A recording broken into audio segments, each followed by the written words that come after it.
नमस्कार, मैं हूं आपके साथ सीमा चौधरी। आप देख रहे हैं एचएनएन न्यूज, जुनून सच दिखाने का। खबरों की ओर करते रुक जाए। ईरान, इजरायल और अमेरिका के बीच चल रहे युद्ध का असर भारत में महंगाई के रूप में दिखाई दे रहा है। आम जनमानस के साथ व्यापारी भी परेशान हैं, क्योंकि खाड़ी देशों में भारत से बहुत सामान आयात और निर्यात होता है। इस पूरे मामले को लेकर के आदर्श व्यापार मंडल के राष्ट्रीय अध्यक्ष संजय गुप्ता ने एचएनएन न्यूज से खास बातचीत की। इस बातचीत में क्या कुछ कहा, सुनिए।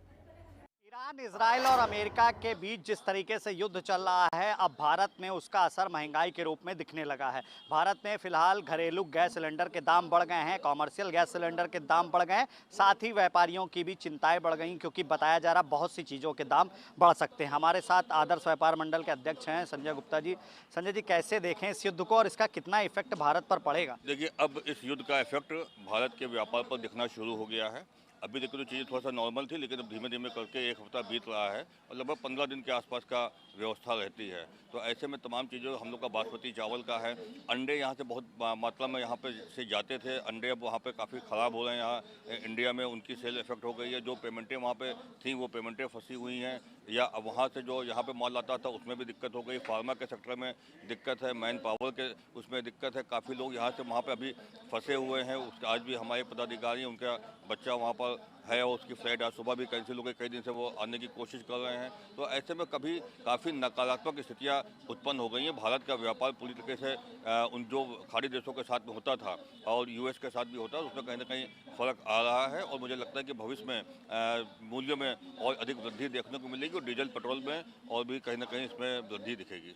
डीजल पेट्रोल की आपने बात करी, ये तो सबसे ज़्यादा महत्वपूर्ण है आम जनमानस के लिए भी, व्यापार के लिए भी। एक र्यूमर उड़ा है कि पेट्रोल खत्म हो रहा है, लोग टंकियों पर भीड़ लगा। नहीं, खत्म नहीं हो रहा। देखिए, अभी तो हम लोग रशिया से पेट्रोल मंगा भी रहे हैं, डीजल मंगा भी रहे हैं और भारत में भी अपने पास बहुतायत में है, प्रचुरता में है। अभी ऐसी तो कोई स्थिति नहीं है, लेकिन ये है कि कीमत बढ़ सकती है, इसके चांसेस हम लोग ऐसा महसूस करते हैं।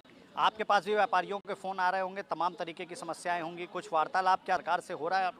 नहीं, सरकार से तो कोई वार्ता नहीं हो रही, लेकिन जैसे ड्राई फ्रूट का सेक्टर है, काफ़ी माल यहाँ से वहाँ जाता है, वहाँ से माल यहाँ आता है। फार्मा का काफ़ी सामान यहाँ से वहाँ जाता है, वहाँ से यहाँ आता है। कालीन जाती है, बासमती चावल जाता है, खजूर जाते हैं। तो ऐसे तमाम सामान यहाँ से वहाँ इम्पोर्ट एक्सपोर्ट होते हैं। और उसका लोहा काफ़ी है, कंप्यूटर का सामान, आईटी सेक्टर का काफ़ी सामान जाता है, उसका काफ़ी सामान जाते और आते हैं।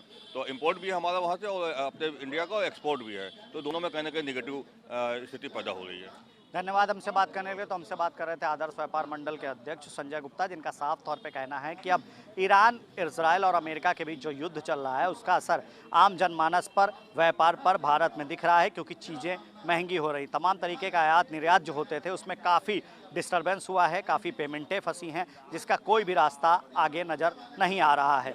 वीडियो जर्नलिस्ट समर के साथ पुनीत मोहन, एचएनएन न्यूज़, लखनऊ।